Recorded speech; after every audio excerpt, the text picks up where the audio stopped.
The human mind can only perceive 3 dimensions of physical space and then the 4th dimension of time. So again, space and time is the space in which we dwell, the dimension in which we live. We can't see or perceive other dimensions, so for the time being we are limited to this 4-dimensional reality. And what's really interesting is our capacity to pattern that 4-dimensional reality. I mean, one of the reasons that I love things like music is that music and cinema and media is a kind of painting in time.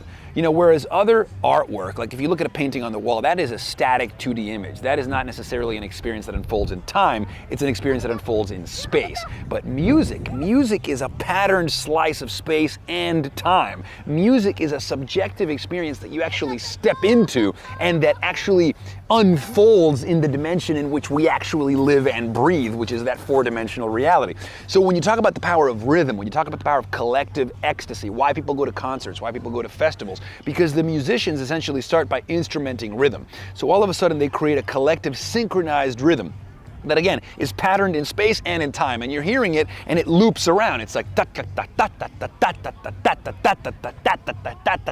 so you start to pattern the rhythm that unfolds in space and time, and then you invite the audience to step into it. So all of a sudden everybody becomes synchronized, you know, so we all become one thing, and that's what's called collective experience. And in that ecstasis, in that merger where everybody becomes synchronized under one patterned experience that unfolds in space and in time is when music purges us. It's when music leads to that aesthetic arrest, that consummation. We pop out on the other side of that experience saying, oh my God, that festival was amazing. I felt so connected to the people. The vibes were so good. You had to be there to know what I feel. These experiences are ineffable. They are beyond articulation. Words do not give them justice. We can't just tile the experience over with description. You have to see it to believe it. You have to experience to know what I'm talking about. And the ineffability of these musical ecstasis, of this capacity of music and concert and vibe and people together to create these shared ecstasy, this electronic Buddhism in which the self vanishes, is one way in which we escape death. It's one way in which we pierce the finite, and for a second we become